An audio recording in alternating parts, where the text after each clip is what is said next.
there, thank you for taking a moment to watch this video. And on this specific training, we're going to be talking about the Salesforce integration, and more specifically, I want to talk to you about installing the PhoneBurner app into your Salesforce environment. You know, we've all been here, right? We're in our Salesforce account, we're looking at a list of leads or contacts or something like that, and we're going, man, it sure would be nice if I could power through these calls faster, right? I just need to get these calls done. And the great thing is with PhoneBurner, you can do that, and it's super easy to install the PhoneBurner app into your Salesforce environment. The first thing you need to know, though, is you need to be a Salesforce admin in order to install the app into your Salesforce environment.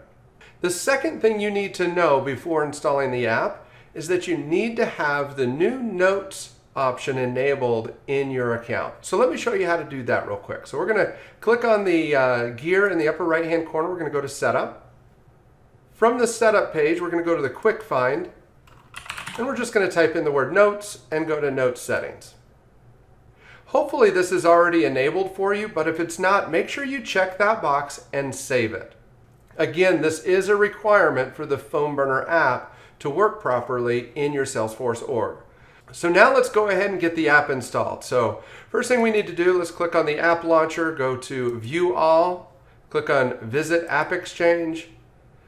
And I'd recommend just going to the actual AppExchange website. I run into issues from time to time trying to use this little modal here. So let's go ahead and just click on AppExchange website. From here, we're going to go ahead and search for PhoneBurner. Once we find PhoneBurner in the AppExchange, we're going to click on Get It Now. And then we have to log in. So let's go ahead and log in. Now once you're logged in, you have a few options for how you want to install this.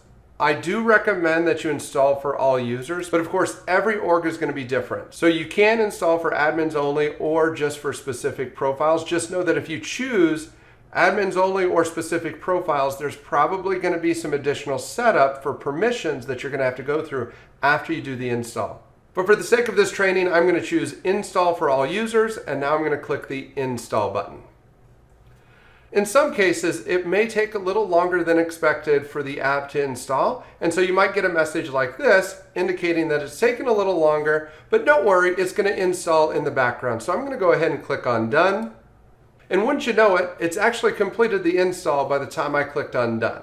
And of course, once the installation completes, you will see PhoneBurner listed as an installed package in your Salesforce org. Now that's it for this specific training on how to install the PhoneBurner app, but that's not it for the entire training. There's still a lot more that I want to discuss with you to help you and your organization get up and running and taking full advantage of the PhoneBurner app. So make sure you watch the rest of these videos so that you can learn how to get the most out of the PhoneBurner app for Salesforce. Thanks again, and happy dialing.